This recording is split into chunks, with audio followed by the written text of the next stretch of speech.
If you're a maintenance supervisor for a commercial property, you've had to deal with everything from leaky faucets to flickering light bulbs. But nothing's worse than that ancient boiler that's lived in the building since the day it was built, 50 years ago. It's enough to make anyone lose their cool.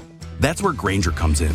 With industrial-grade products and dependable fast delivery, Grainger can help with any challenge, from worn-out components to everyday necessities. Call, click Grainger.com, or just stop by. Grainger, for the ones who get it done. It's the Opperman Report. And now, here is investigator Ed Opperman. Okay. Here we go. Welcome to the Opperman Report. I am your host, Private Investigator Ed Opperman. You can find me at Opperman Investigations and Digital Forensic Consulting. Okay. What do you say? If you like our show, be sure to check out our Patreon, Opperman Report Patreon. Check that out. I got a whole bunch of new stuff I got to be putting up there, man. I'm going to get to work on it this week, and I'm going to have that guy come back in and help me out again. Upload stuff all day.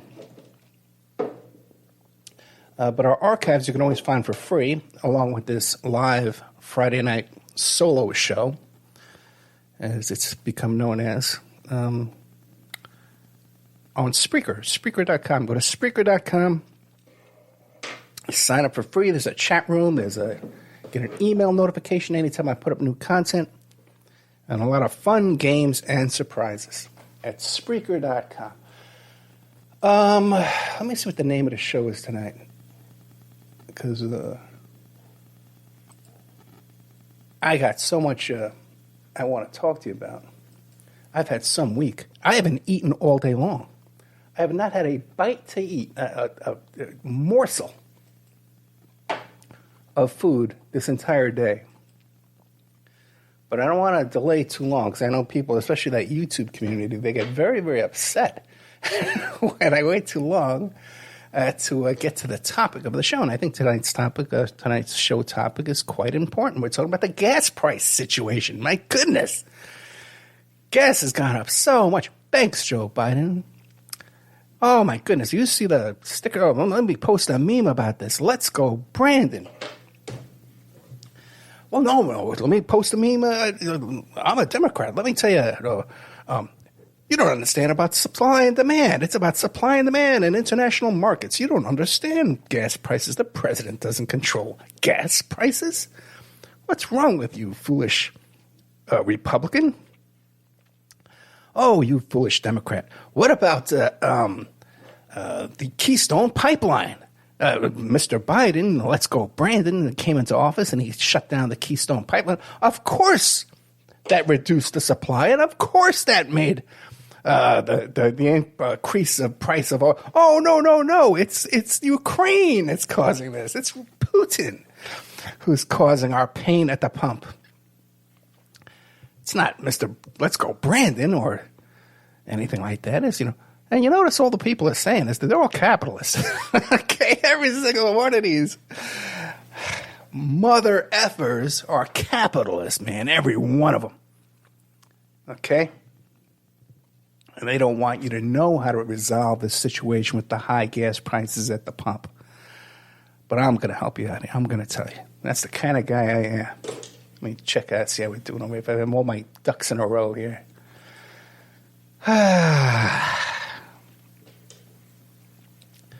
This is so... I tell you something. I'm going to digress a couple of times here, I'm dating this incredibly woman. She's incredibly beautiful.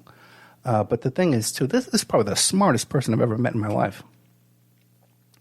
And so I've been, back and forth with her for a few weeks now. And, of course, my daughter was in town, too, and she's very smart, too, as well. So it kind of sucks when you're hanging around with really intelligent people, and then you kind of go, have to go back out in the real world and deal with the average knucklehead out there. Like today I went and got my hair cut. Normally I get along good with the woman who cuts my hair. We chat, we flirt, we do all this kind of stuff. But, my God, today we couldn't even communicate because I've been talking about these heavy topics and subjects all week long. Vic came last week on Friday, and she just left today. I just dropped her off at the airport this morning, and we've had some week, man. We've had a brutal week, and I'm going to fill you in on all this.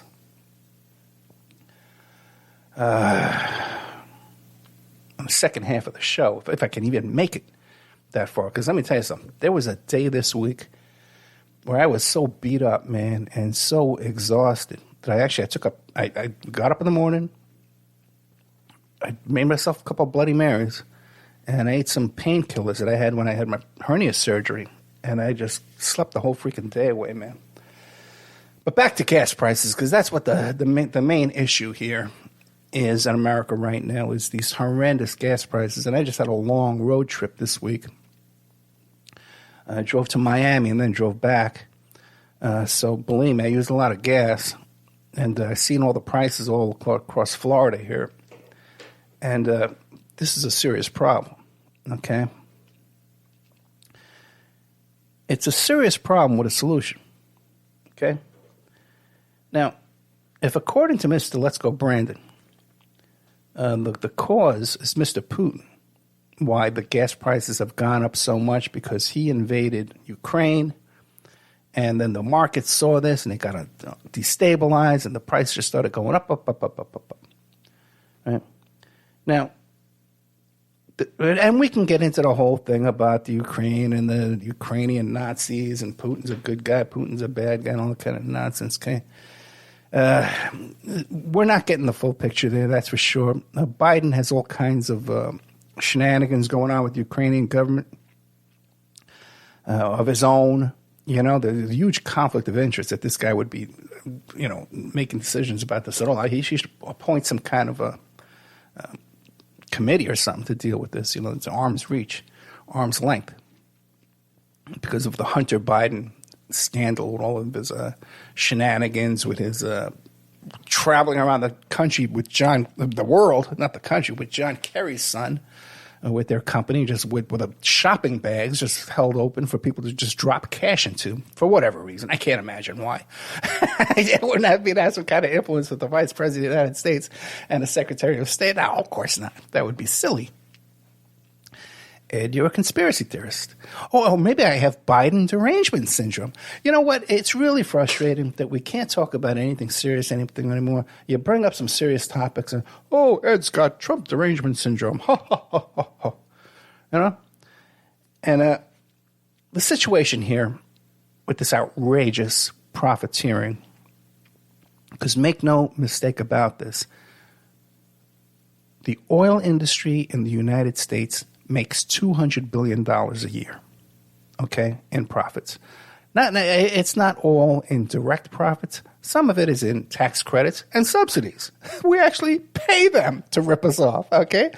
You and my tax dollars go to pay them to rip us off, okay? So we have the situation now where, okay, according to Let's Go Brandon and that crowd, that the reason why we have gas prices is because the Russian invasion of Ukraine. Okay, and there's been a response to this. A lot of people are actually average citizens or renting Airbnbs in Ukraine and saying, "Hey, if you're displaced, if you're homeless, you can stay in this Airbnb, and I'm going to pay for it for you." McDonald's and Coca-Cola have, to a degree, withdrawn from Russia. They're not doing business in Russia anymore. Now, that caused me to remark, boy, they're going to get really healthy over there. They're going to stop drinking that slop Coke and that pink slime Big Macs. And if you don't know what pink slime is, Google it. So people are sacrificing. They're losing business. Companies are losing business, all in this effort to support the average Ukrainian. I was going to say the mom and pop, the Joe and Jim, Jane, Ukrainian. Who knows what their names are over there? Kiev or, Slavic. Who knows what their names are there in Ukraine, right? So we have all these major corporations taking a financial hit in order to support the effort in Ukraine. Except we don't see any effort made whatsoever by the oil industry to say, well, you know what? We make $200 billion a year in profit. And we see there's an international crisis. According to the news, we see maternity hospitals and schools being bombed by these godless Russians, you know. So we want to sacrifice. We want to pitch in. How come the oil industry isn't doing the patriotic thing? Somehow it's patriotic not to support Ukraine. I don't know how or why. Okay, you know what I mean? Ukraine is like one of the most corrupt countries in the world, okay? But for whatever reason, now they're our best friends. We love them, and we feel bad for them. They're being invaded. Okay, fine. You know, listen, I'm sort of invaded. You know, when I lived in Las Vegas, Nevada, we had an occupying army of the Metro Police Department over there. Okay, they got to shoot us down every time we turned our backs. Reached into our pocket. But okay, but I'm supposed to be worried about some guy in Ukraine. Okay, now he's got to fight his fight, okay? My first question is, why isn't the U.S. oil industry making any effort to say, hey, you know what? In order to support the crisis in Ukraine here, we're going to take a little hit. We're going to make a little bit less profits while this crisis is going on. So American families that are dipping into their pockets to get Airbnbs and send food and supplies and aid over to Ukraine maybe won't suffer such a hardship, okay? And not so much pain at the pump. We're gonna pitch in together, because we're Americans too, right? Isn't the oil industry patriotic? Don't they care about their fellow citizens? Don't they care about their customers? Of course they don't. The U.S. oil industry, by the way, has its own military. The U.S. military does the bidding of the U.S. oil industry. They invade wherever they're necessary to support and sustain this industry so they can make $200 billion a year in profits. Now, when you have a crisis, okay, a crisis situation, like let's say World War II, right? And we needed to build tanks. The U.S. government said, okay, you're an auto dealership. We're forcing you to build tanks and Jeeps instead of cars so we can fight these Nazi Russians, these Nazis and fascists, okay? So they nationalized these companies. And we're forcing you now to put aside your profits. You're going to manufacture something that we're telling you to do. Okay? Since we are in a crisis now with soaring prices that people can't afford to pay their rent, they can't afford to pay their bills, they can't afford to deliver their groceries, they can't afford to drive Uber Eats. One of the biggest businesses right now is Amazon and Uber Eats and all that kind of stuff, right? And Uber, right? Now those guys are taking a huge hit. We have a crisis. We have an emergency. What's the wisest thing we can do to solve this crisis and its emergency? Well, we can say, let's go, Brandon. Or we can post a meme saying, it's not the president's fault with gas prices. Okay? Or we can nationalize the oil industry. The U.S. government can say, oil industry, guess what? We own you now. Okay? And that $200 billion a year in profit, we're going to use that money to reduce the cost of gasoline by $200 billion a year. That's quite a bit. There's only 225,000 licensed drivers in the United States. Okay? And so if you divide up that $200 billion by those that numbers, but the thing is, some people use a lot more gas than other people. But we could all be saving, like a couple of $100, a month, all right, in gas expenses just by nationalizing the oil industry and putting those profits back into our own pockets. Now, you say, well, my goodness, Ed, this is such a radical idea. How come no one else has thought of this? If it's so simple, you're right, Ed. This sounds so simple. If you have an industry here making $200 billion in profits, now, by the way, too, are they making those profits ethically and honestly? Like, where do they get that oil from? Well, they own it. How do they own it?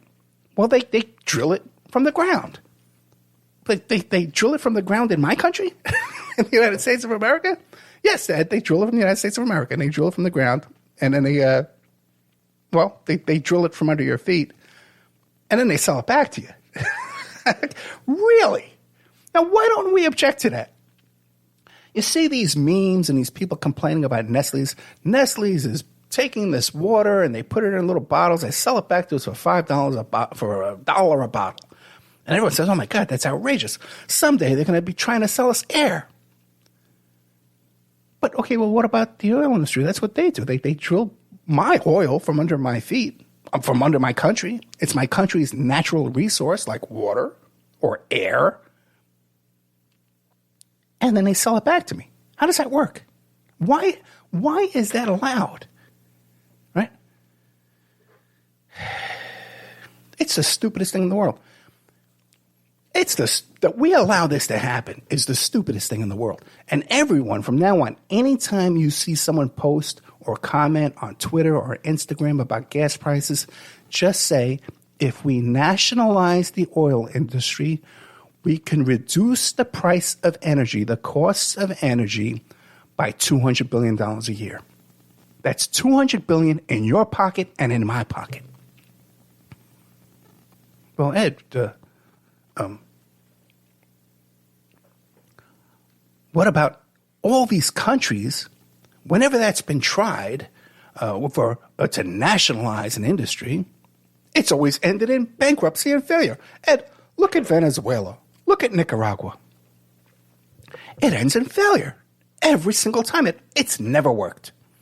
Ed, I don't agree with you. And Ed, I agree with everything. You're a smart guy, Ed, and we agree about this and that. But we don't agree on politics because you don't understand my politics. You don't understand. You're not, and you're not listening now when I'm trying to explain it to you.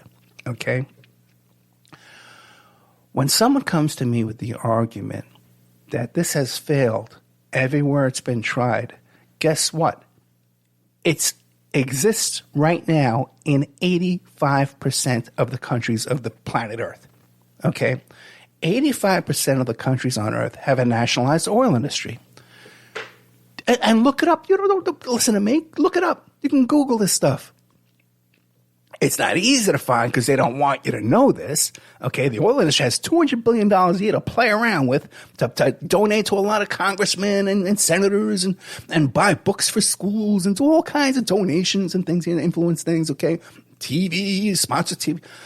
You watch an NPR and public television, sponsored by Mobil, Exxon Mobil, okay? All right? This is what's going on, all right? The only countries that have a privatized oil industry, which private means that there's a couple of guys that are raking in all this money. Now, in Russia, when Russia went from communist to capitalist and Putin doled out these businesses to his friends, he took the Russian oil industry and gave it to a couple of his friends that now make that, whatever there is over there, like maybe it's by $50 billion or whatever, $20 billion. But now that money goes directly into their pocket. They took a public entity, made it private, and it goes to some gangster, like we would have Daniel Hopsicker say. Okay? Now,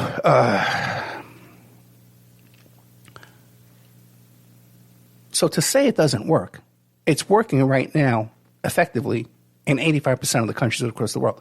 The countries that have a privatized industry is the United States, Russia, and then countries that have kings with kingdoms, okay, where all that money goes to their friends and their family, okay?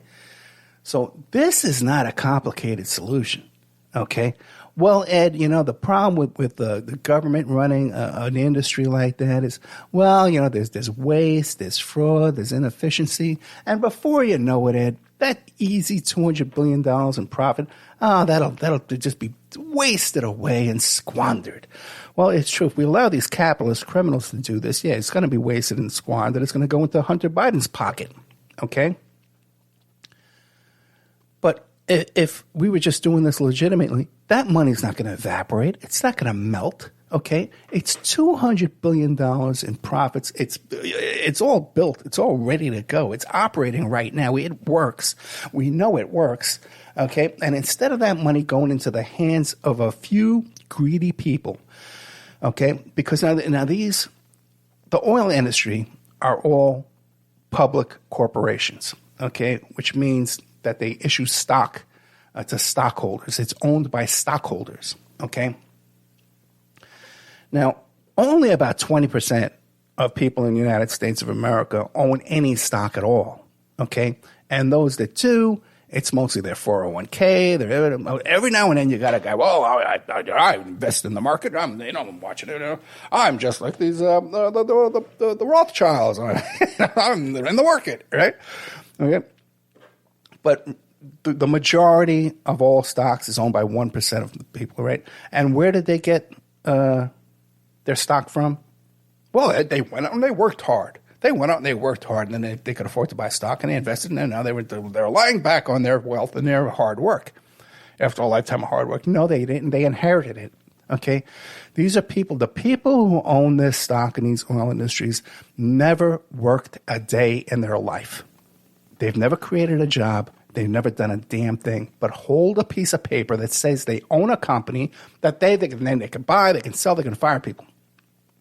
But they've never worked a day in their life. They've never created a single job.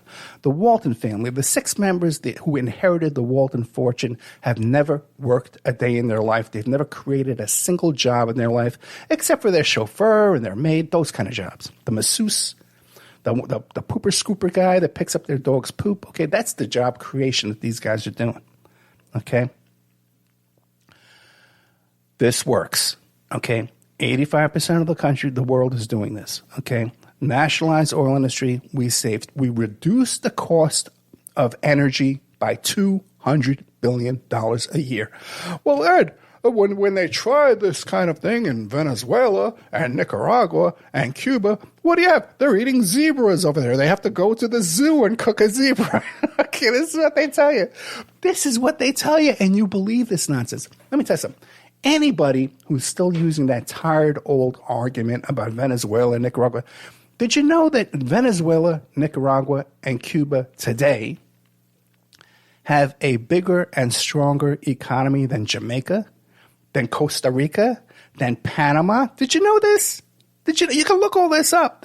Write this down. Prove me a liar. Prove I'm lying to you. You can look this up. Forget capitalist utopias like Haiti and Dominican Republic and Guatemala, where it's a hell on earth, where in Haiti they're still living under the rubble from the earthquake 15 years ago. And capitalist is utopia. These are capitalist utopias, Ed. Okay? No. And also, too, remember, too, Cuba and Nicaragua and Venezuela, these countries, they're dealing with 24/7 American CIA, coup attempts, Trump and look up my show with Trump and Giuliani and their coup attempt in Venezuela with their gangsters and coke dealers. Openly, coke dealers, openly. Giuliani's clients that were money laundering clients, openly. Right in your face. So, my friends, there will never be a capitalist solution to high gas prices because that's what capitalism is. It's crooks.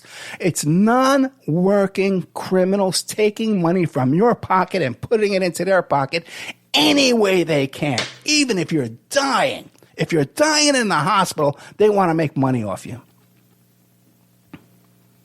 Okay? So don't tell me, man. Okay? Don't tell me. Now, you are suffering the fruit of your ignorance. Okay? And I got to tell you, you deserve it. Okay? Because if you don't want to educate yourself on these things, you want to watch the Kardashians, you want to argue back and forth, oh, let's go Brandon, Trump derangement syndrome, that kind of nonsense and stupidity. And then other people actually trying to argue, making they're bilking you now for $5 a gallon of gas.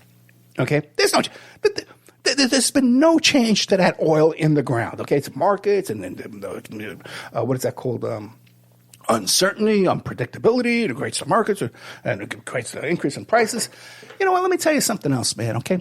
Every time a bomb goes off in the Middle East, gas prices go up in the United States, okay?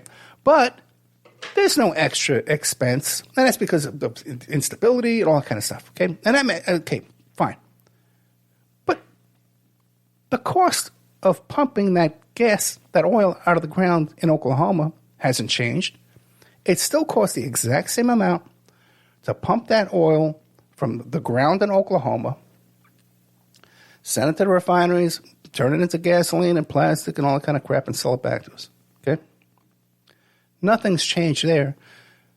The only thing that's changed is stability and market speculation, okay, which causes the price to go up. So now, okay, let's say I'm a stupid idiot. Let's say I'm a silly goose, right? But I happen to be a silly goose that inherited a whole bunch of stock in oil in Oklahoma, like the Bush family. Okay, a couple of idiots in that family. And I kind of figure out one day, hey, you know what? Every time a bomb goes off in a bus in Egypt or Israel, it causes the value of this oil. I got the well already built, my grandpa, Pappy gave it to me, we pumped the oil out. It's all working already. But if a bomb goes off all the way over there, or a truck bomb, or, at the embassy or something like that, it's going to make the value of my oil go up. Well, what's it cost to hire a couple of guys with a truck bomb in Egypt? Not that much. Well, you got Blackwater guys running you got all these guys out there doing looking for this kind of work. Gee whiz, maybe I'm not so stupid after all. Maybe I could pay a couple of guys, 100 guys, to go over there and do the kind of, and destabilize the market. Maybe, just maybe, I get elected president. I'm kind of an idiot and kind of stupid. I'm greedy as all hell out. Okay. I got a kid who's I'm a pervert too, by the way, too. I'm doing all kind of pervy things on camera right in front of your face. Ha, ha, ha, ha, ha. Say something about that, right? But then I got a kid who's a full-time bagman, okay? And this kid, he's not just a full-time bagman. He's also a coke whore. And he's like, this prostitution thing, like right in the open, right in your face. But I want you to trust me. And I got all this shady stuff going on in Ukraine, and, I'm going to look the other way and allow Russia to invade, and now gasoline prices are going to go through the roof. Okay? And, wasn't one of the things that Mr. Hunter Biden involved in it was the energy business in Ukraine? Guys, no, let's go Biden. Let's go Brandon. Ha, ha, ha, ha. Oh, Ed. You and I don't agree on politics whatsoever. You're a smart guy, and we agree about the, Son of Sam case or the, O.J. Simpson case. But, we don't agree. Our politics are totally different than Ed. Because I love getting reamed up my butt, Ed. I love getting ripped off every freaking day. Because, it's the American way. It's patriotic. Right? And of course, Ed, capitalism is the only system that actually works. It's the only system that works that we have people living in the streets.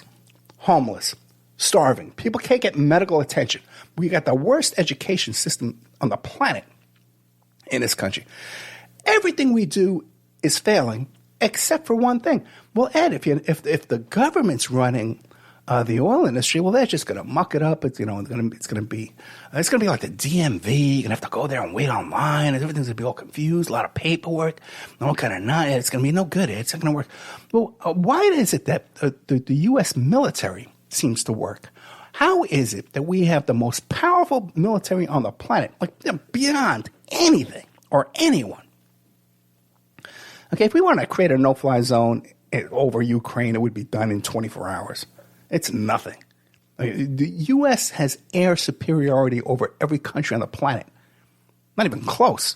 And we need Elon Musk to donate. What about nonsense, man? This whole thing's a freaking nonsense game. Hey, I'm ranting way too much. None of this is going to make sense to the average guy. But the bottom line here is, because we're already over the halfway mark. And by the way, the two shows I'm playing after this are going to be totally commercial free. I'm doing the show about John McAfee. I hope I didn't play these already. I have no idea what's going on. I just got, we've had some week, man, me and Vic, okay? She came in last Friday. I taped 4 shows in the afternoon. Then I did a live show. Walked in the door 1 minute before the show started.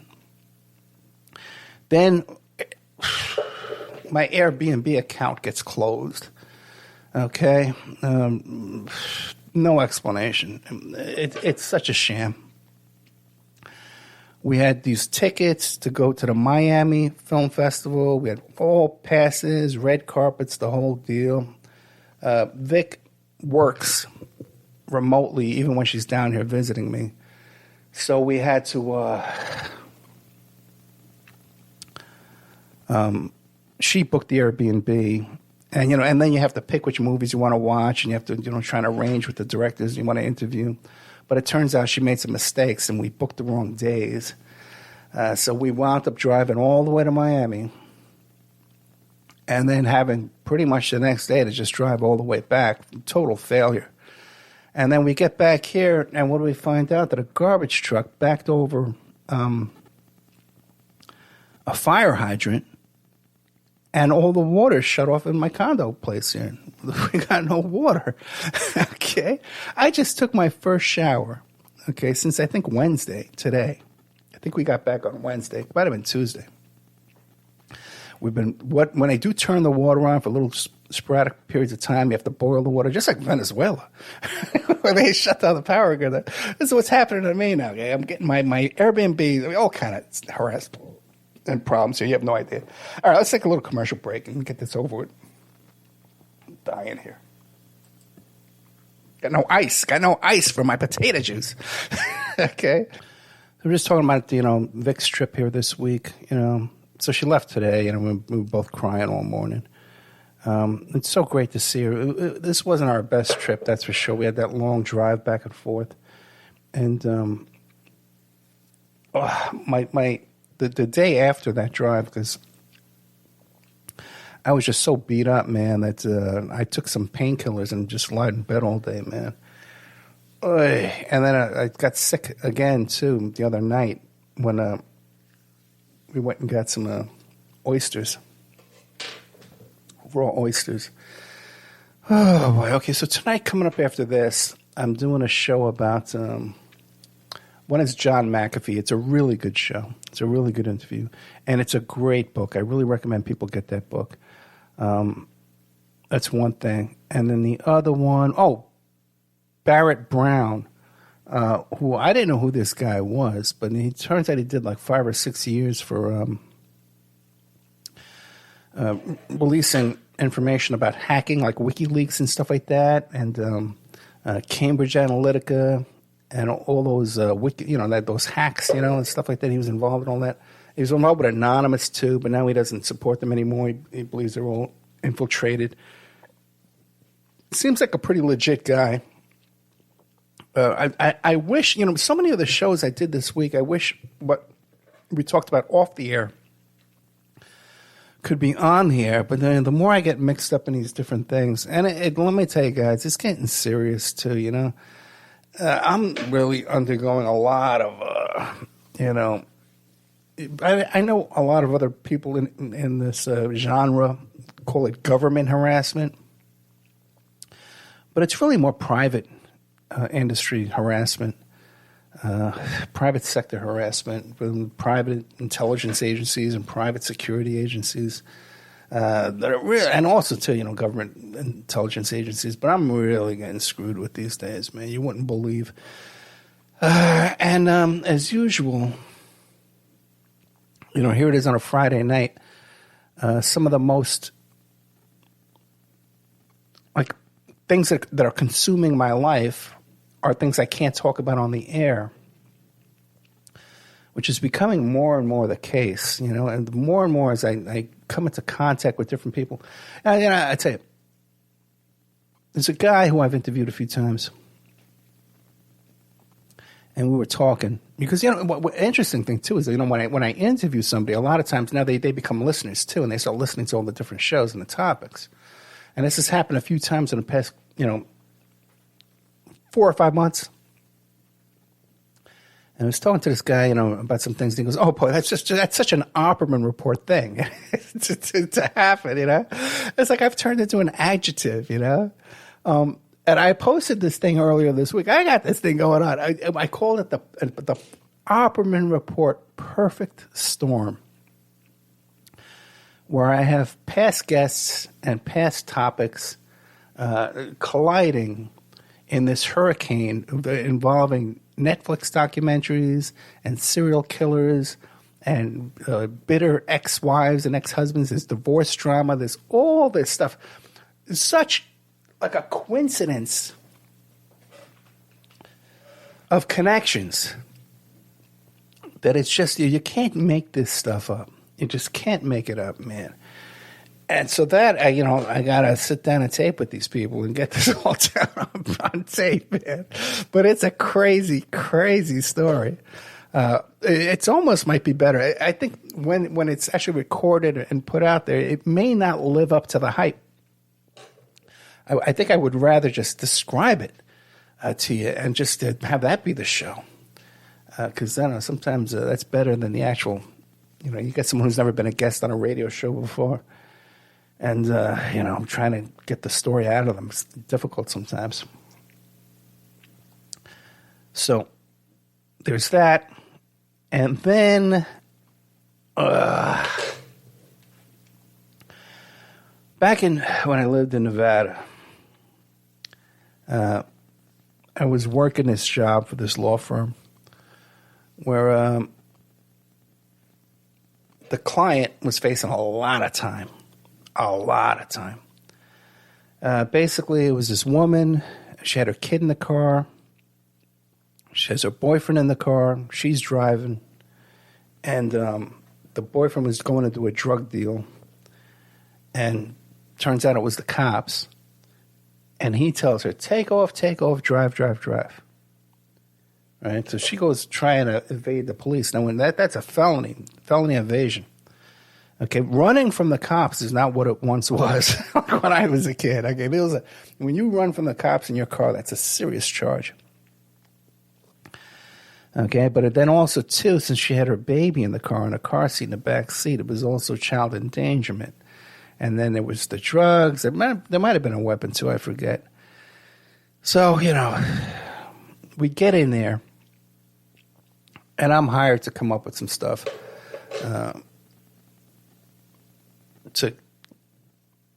The client was the boyfriend, okay? But as you get involved with these people and you're helping them out, and we got it, we neither one of them did any jail time, okay? Which was like man, that was magic, okay? We neither one of them did any jail time. I don't know how you could be more guilty. Okay. You know what I mean? But we got him off that. But then the problem was they went after this woman's kids and they put her kids into foster care. So I'm getting paid by the law firm to work the evasion charges and all this other stuff, the drug possession charges. I think it was even the weapons possession charge too. And I'm paid to work that. But here's this woman who's lost her kids, and I went through the same kind of thing. I didn't lose it to a CPS kind of thing, but I had a child custody thing that went on for 10 years, 15 years. Brutal, situation. That was 13 years I went through. So I knew my way around that system. And I helped her out where I even got her into Section 8 housing. I drove her to California, to the DMV, to get her license, okay? And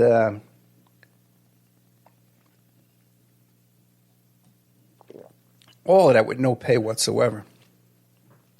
And it wasn't, a lot of people make these crazy accusations about me, but there wasn't any kind of sexual relationship or dating relationship at all whatsoever.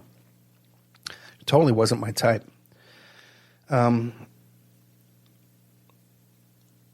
I got fed up with her. This was years ago, too. I got fed up with her because, here I'm trying to help her out in family court and with the CPS and the custody stuff, advising her on that and telling her what to do and helping her with the minor tasks you need to get done. Because it's almost impossible to lose full legal custody and have your kids adopted out from under you. if you're alive. If you're alive, if you're showing up for court, if you can just you can drag it on forever, man. As long as you keep going to the classes they tell you to do, and whatever you do, if you jump through the hoops, okay, you're not going to get stripped of your legal custody rights, your parental rights. You're not going to get stripped of that, man. You know, your kids might be in a worse situation because they're in foster care. If you can't have a family member to come in there and take care of them. So I got fed up with her because she kept posting these pictures of herself, you know, smoking pot and, you know, at these nightclubs and stuff, you know. And I kept saying, listen, man, you know, this isn't the what you want to present to the world to keep your kids. You can't do this. You know, especially when I just helped you get a Section 8 house, you know, and where your kids can live with you.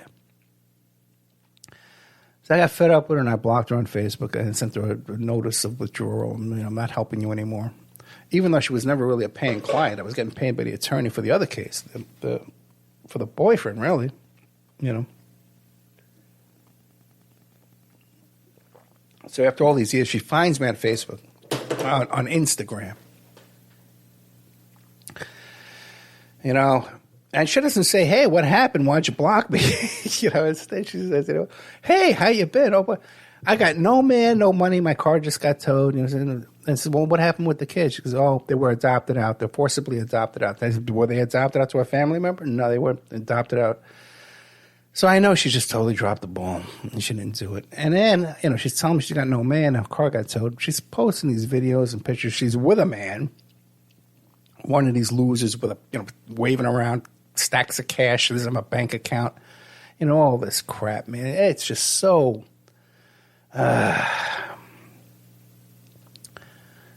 exhausting, you know. You go to all this effort to help somebody, you know, to maintain their family, and, you know, and they just throw it away like nothing. Like it has no value to them, no worth whatsoever. Just horrible. And then the other one I'm working on right now, oh, boy.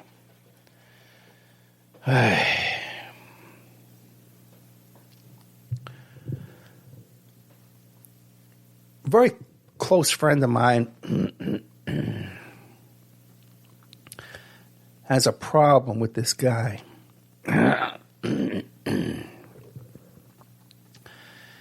And the guy's got some criminal charges against him right now, thank God. You know, and I'm looking up his case today, right? Because we just had a case management hearing the other day. I had to sit through 4 hours of video Zoom case management. And it's kind of fun because he knows my name. He knows who Ed Opperman is. And so at one point, it's toward the end of the hearing, the case management, with the case management, so would you just the defense and the prosecution show up and say, okay, man, we want another date, want to move this case along, we're working on this, we're working on that. Hey, Your Honor, you know, they're not giving us discovery. Can we get an order? You know, that kind of stuff. So it's really monotonous. You got to sit there for hours to listen to all this case. So there's 100 of them. Sometimes the defendant's there, they're interrupting their lawyer, they're shouting down. So sometimes it's funny. All right, but once again, too, this was I talked about it. I did one of these case management days down here in Florida, where I had to sit and listen to the hearings all day long, and all the defendants are saying, Your Honor, I haven't talked to my lawyer in months. You know, what's going? I don't know what's going on. Well, talk to your lawyer. But Your Honor, she's not calling me back. She doesn't talk to me. She doesn't talk to my family. And the judges here just don't give a damn. So this kind of over here in this other state, this was kind of the same thing going on there too as well. The defendants getting screwed by the crappy attorneys. So I'm sitting there all day long. And to the end of they're not calling the name that I'm looking for. And then the judge starts saying, okay, we have in the Zoom Opperman, can you unmute? What case are you here for, Opperman? So meanwhile, this guy, the defendant, he knows my name. He knows who I am. So he's sitting there in court freaking out. Oh, what's Opperman doing watching my case? And so I tell the judge, I says, you're Opperman, WPPR, AM radio, 1490. I'm with the press. I'm here observing. Oh, okay, that's fine. So then they're going through all the stipulations, which is stipulations where the defense and the prosecution agree to something. And it turns out this guy, his negotiations fell through, and he's going to trial, which means that any kind of offer they were giving him was jail time. So he's going to go to trial on these charges, and he's looking at 5 over 5, 5 years prison time, and 5 years probation parole. So to get this guy away from my friend would be the greatest thing in the world, man. It was just so exciting. And it's funny because when I was looking through his, because when I heard he's going to trial, I said, oh my God, this guy's the stupidest idiot in the world. But then it gets worse because I'm looking up online because they're filing motions now every day. They're scrambling to go to trial. And the guy's got, no defense, no witnesses. Now he's run out of money. They're asking the judge for $50 for a witness to subpoena this witness. So it's just, I wish I could tell you that whole story, man, and go through that whole thing, because it's the biggest part of my day. That was the biggest. We're reading these motions today, and he's his affidavit of indigency, and he's too broke to pay for a lawyer. Now he needs $50 for a processor. This is the kind of stuff, man, that I live for, to read that kind of crap. And just the funniest thing, I wish I could, it would just be so cool if, I could publish that kind of stuff. It's public record, and I'm not officially working on that. I'm doing it all as a favor.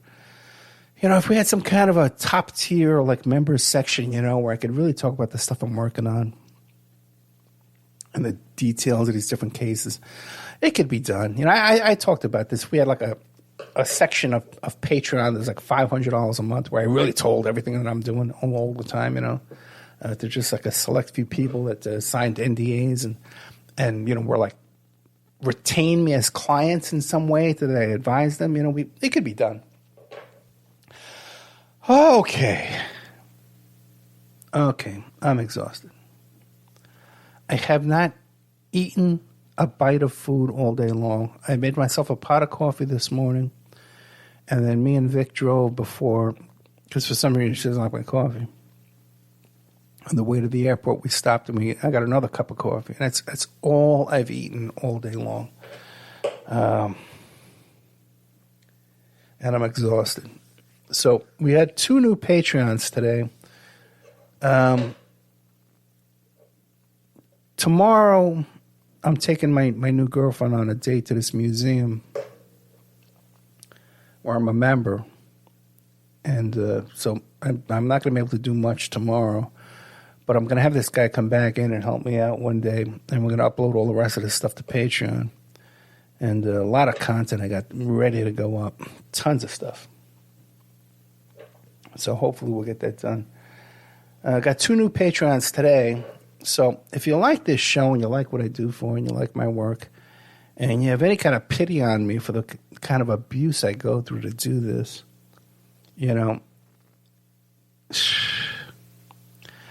I know there's a lot of guys out there that got podcasts, and they talk to you. But how many of these people are really doing things in real life, man? They're mostly, they got side jobs and they just do this stupid little podcast, and then suddenly they're making $10,000 a month. And half of them were their first exposure. They were a guest on my show.